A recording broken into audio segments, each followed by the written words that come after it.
जो है वो सेंटकॉम की तरफ से, अमेरिका की तरफ से हमले किए गए ईरान के सिरी आइलैंड पर, जहां पर वो ड्रोन साइट्स को निशाना पहुंचाया गया, मिसाइल लॉन्चर्स को पहुंचाया गया, जहां से हमले होते हैं, या रडार्स को निशाना बनाने की कोशिश की गई और यहां हमले हुए हैं। और मेरी जानकारी के मुताबिक टॉम हॉक मिसाइल का भी इस्तेमाल किया गया है। ये बड़ा गौर करने वाली बात है कि अगर टॉम हॉक मिसाइल का इस्तेमाल है तो ये एस्केलेशन बड़े लेवल पर हो सकता है। लेकिन उसके बाद जैसे ये हमले हुए, ईरान की सेना ने, आईआरजीसी ने, जो अभी तक खबरें सामने आ रही हैं कि एक अमेरिकी बेस को नुकसान पहुंचा दिया है, मिसाइल हिट कर दिया है। और अब अभी देखना यह है कि ये हिट किस तरह का हुआ है और अमेरिका के मिसाइल, अमेरिका के जो बेस है उसको कितना नुकसान हुआ है। देखिए, ये कोई बड़ी बात नहीं है ईरान के लिए। ईरान जब चाहे तब अमेरिका का किसी भी बेस को उड़ा सकता है, पेट्रियट थर्ड नहीं रोक पाएंगे। लेकिन अब ये देखना है कि यहां पर कितना बड़ा नुकसान हुआ है। अब इस बीच में देखिए, जेडी वेंस का बयान आया है, उपराष्ट्रपति का। उनका कहना है कि भाई हिंसा का जवाब हिंसा से दिया जाएगा। यानी जेडी वेंस ने ये कहा कि अगर ईरान को कोई आपत्ति थी तो हमें पहले इसकी जानकारी देनी चाहिए थी, टैंकर्स पर हमला नहीं करना चाहिए था। और अब जो है वो हिंसा का बदला हिंसा से दिया जाएगा, हिंसा का जवाब हिंसा से दिया जाएगा। इस तरह से जेडी वेंस का जो जवाब है वो आया है। उसके अलावा देखिए, ईरान की तरफ से कहा गया, Iran IRGC condemns the US strike saying Washington has as always violated its commitments. उसने कहा है, ईरान की तरफ से आईआरजीसी ने कहा है कि अमेरिका हमेशा जो वादे करता है, अपने कमिटमेंट करता है, उससे मुकर जाता है, उसको तोड़ देता है। And that Iran navy has targeted locations in the region where US forces are deployed. इन्होंने कई लोकेशन की बात कर रहा है ईरान कि हमने अमेरिका की कई लोकेशंस पर जहां पर अमेरिकी सैनिक मौजूद हैं उनको निशाना बनाया है। ये ईरान का दावा है, आईआरजीसी का दावा है। लोकेशन शब्द का इस्तेमाल किया गया। आप देखिए, बड़े स्पेसिफिक होते हैं वर्ड्स, आपको पकड़ने पड़ेंगे। ये वो एक से ज्यादा लोकेशन, मल्टीपल स्ट्राइक्स की बात कर रहा है ईरान। अभी उसको क्लेम कुछ नहीं कर रहा है, जानकारी सामने नहीं आई है, थोड़ी देर में आएगी सामने। कई जगह अमेरिकी जो जहां पर सैनिक थे उनको निशाना बनाया गया है, अड्डों को, ऐसा कहना है ईरान का। If the aggression is repeated our response will be more extensive. वो उसमें कहा गया है कि अगर फिर से हमले किया अमेरिका ने तो अब अगला जब जो रिस्पॉन्स होगा वो और भी बड़ा होगा। Ibrahim Azizi, head of the Iranian parliament's national security committee, says on X that US president Donald Trump has shown he has no commitment to the principles of negotiations और अ सीज फायर। देखिए, ये इब्राहिम अजीज साहब जो हैं, ये इनका ये कहना है कि डोनाल्ड ट्रंप का ये जो एमओयू साइन हुआ, इसको लेकर उनका कोई कमिटमेंट नहीं है। सीज फायर को लेकर वो हमेशा धोखा देते हैं, अपनी बात से मुकर जाते हैं। ये कहना ईरान का, यानी ईरान का देखिए जीरो ट्रस्ट है अमेरिका के ऊपर, जीरो विश्वास। यही बात जो है अली खामनेई साहब ने कही थी कि कभी भी अमेरिका की बात पर विश्वास नहीं किया जा सकता।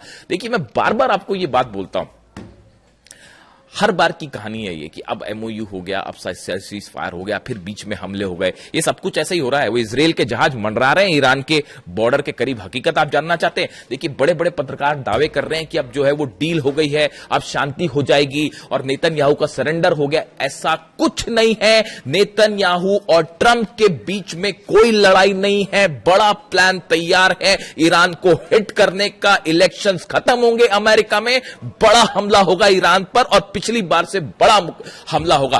पुतिन की तरफ से यह अलर्ट किया गया ईरान को, चीन की तरफ से अलर्ट किया गया ईरान को कि बड़ी जंग की तैयारी करिए, ये 40 दिन से बड़ी जंग होने वाली है।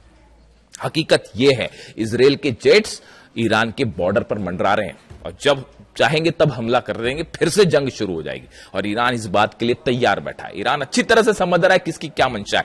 आप देख लीजिए, एमओयू को लेकर तमाम बातें, तमाम चर्चाएं हो रही है। आप मेरे को बताइए ये बात।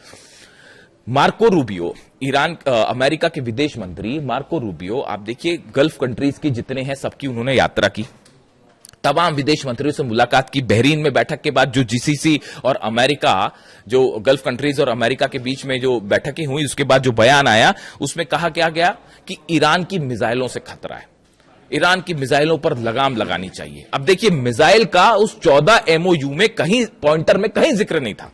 लेकिन नेतन्याहू डर रहे हैं कि जब तक मिसाइल है तब तक कोई बाल बाका नहीं कर सकता, ईरान से कोई पंगा नहीं ले सकता, मिसाइल के मार मार के हालत खराब कर देगा ईरान। तो फिर क्या किया जाए? तो अब धीरे से वो मिसाइल को कैसे करके जो है उस एमओयू का हिस्सा बनाया जाए, कैसे मिसाइलों को भी जो है इस डील का हिस्सा बनाया जाए, मिसाइलों पर कैसे लगाम लगाई जाए। तो उसका तरीका क्या है? अब जितने अरब देश हैं उनसे बात करके शुरू हो गया। अरब देश भी कह रहे हैं कि हाँ नहीं, मिसाइल तो खतरनाक है, मिसाइल पर रोक लगनी चाहिए। यह साजिश होती है कि एमओयू पर आप हटके नई शर्तें उसमें जोड़ने की कोशिश। ये बात क्या ईरान को समझ नहीं आ रही? एक एक बात समझ में आ रही है कि किस तरह से आप जो है एमओयू की मूल शर्तों से हटने की कोशिश कर रहे हैं, उसमें नए चीजों को जोड़ने की कोशिश कर रहे हैं। यही अली खामेनी साहब कह रहे थे, हमेशा वो यही कहते थे कि आप जो है पहले से तय कर दोगे क्या करना है, फिर कुछ शर्तें रखोगे, फिर उसमें एक्स्ट्रा चीजें जोड़ने लगोगे। मिसाइल वाला मामला यही है जो जीसीसी की बैठक के बाद प्रस्ताव आया। आप देखिए 300 अरब डॉलर को लेकर जो बात है, क्या कहीं लिखा हुआ उसमें कि अमेरिका से अनाज खरीदेगा ईरान? कहां लिखा है एमओयू में? बताइए। मैंने तो रट डाला एक एक पूरा एमओयू, जितना एक एक पॉइंटर्स जो है, कौन से पॉइंट में क्या लिखा है, उसका क्या एक्सप्लेनेशन हो सकता है, कैसे वो, मैंने एक एक चीज रट डाली है जब से ये एमओयू साइन आया है। 14 पॉइंटर्स जो आए उसमें 300 अरब डॉलर में कहां लिखा है कि ईरान जो है वो अमेरिका से किसी भी तरह की कोई चीज खरीदने को बाध्य है। डोनाल्ड ट्रंप क्यों पीछे पड़े हुए हैं कि अनाज खरीदिए, अनाज खरीदिए हमसे। ईरान खरीदे नहीं खरीदे, ईरान क्या करे वो ईरान डिसाइड करेगा। आप कौन होते हैं डिसाइड करने वाले कि उससे अनाज खरीदना नहीं खरीदना? ये कौन सा एमओयू हुआ, ये कौन सी शर्त हुई? इसीलिए ईरान कहता है कि आप जब सामने वाले की इज्जत नहीं करेंगे तो फिर इज्जत नहीं मिलेगी आपको। साहब जैसा टिट फॉर टैट, हमला करोगे तो हमला मिलेगा। तीसरा पॉइंट आप देखिए यूरेनियम को लेकर, यूरेनियम को लेकर उसमें यह साफ लिखा है एमओयू में कि आगे जब बातचीत का दौर होगा 60 दिन का, तब ये फैसले लिए जाएंगे कि वहां पे इंस्पेक्टर्स अंदर जाएं या नहीं जाएं, आईएईए के क्या मैकेनिज्म बनता है, ये तो चर्चा के बाद होगा ना भाई। ये पहले से ही तय कर लिया कि नहीं हाँ, सब कहने लग गए कि जेडी वेंस भी कहने लग गए, ट्रंप भी कहने लग गए कि हाँ नहीं बस अब अंदर इंस्पेक्टर भेजने हैं, बाकी कोई शर्त पूरी मत करिए आप। वो जब 12 अरब डॉलर आने वाले हैं वो मत दीजिए आप, 300 बिलियन मत दीजिए आप, लेकिन चर्चा वहां नहीं, इंस्पेक्टर अंदर भेज दिए जी। ईरान बैठा हुआ है, ईरान मान लेगा इस बात को ना कि आपके अपने न्यूक्लियर साइट्स पे आपके आईईए के इंस्पेक्टर्स आ जाएं और लोकेशन से सब चीजें पता। अरे देखिए साहब ऐसा है, ये एमओयू जो है ये निहायती कचरा डॉक्यूमेंट है और इसको जिस दिन चाहेंगे डोनाल्ड ट्रंप और जिस दिन चाहेगा नेतन्याहू वो खत्म हो जाएगा। वो कोई अभी देखिए हो गया हमला 1 मिनट में, कोई कौन सी बड़ी बात है। अब यही एस्केलेशन हो जाए, ये एस्केलेशन हो जाए, 2 मिलिट्री बेसिस पे वहां हमले हो जाए, 2 यहां साइट्स पे हमले हो जाए, फिर जंग शुरू। कितना टाइम लगेगा जंग शुरू करने में? ये जंग एमओयू अपनी सुविधा के मुताबिक। अच्छा कल मैं एक और खबर देख रहा था कि अमेरिका के कुछ सेना के बेसिस खाली किए जा रहे हैं, इस तरह की भी खबर थी। अरे भाई वो सेना के जो बेसिस खाली किए जा रहे हैं वो एक बड़े वॉर प्लान के हिस्से के तहत किए जा रहे हैं कि जहां जहां ईरान ने ठोका है तो ऐसी जगह से बेसिस हटा लीजिए जो हमारे काम के नहीं है और जो जिनका इस्तेमाल स्ट्रैटेजिकली नहीं होना है, वरना वहां पे फिर कैजुअलिटी होगी, फिर जंग होगी, फिर मारेगा खुर्रमशहर, फतेह मारेगा तो क्या करेगा थार्ड और क्या करेगा पेट्रियट, नहीं रोक पाएगा। तो ऐसी जगह के लोकेशंस हटा लीजिए। जो सैनिक ऐसे हैं, जो बेसिस ऐसे हैं जो कि काम के नहीं हैं, जो कि वॉर में ज्यादा इस्तेमाल नहीं हो सकते हैं, इनको खाली करिए ताकि कैजुअलिटी कम हो। और इसके साथ हकीकत यह है कि जो पुराने सोल्जर्स तैनात थे मिडिल ईस्ट में उनको हटा लिया गया है, उनको वापस भेजा जा रहा है, नए सोल्जर्स भेजे जा रहे हैं जो कि इस समय वॉर में काफी लंबे समय से तैनात थे यहां पे, थक चुके हैं जो लड़ लड़ के। अब ईरान की सेना से लड़ोगे तो क्या होगा, फिर यही होगा। तो वो उनको हटाया जा रहा है, नए जो है सोल्जर्स भेजे जा रहे हैं, नए रिक्रूटमेंट्स हो रहे हैं।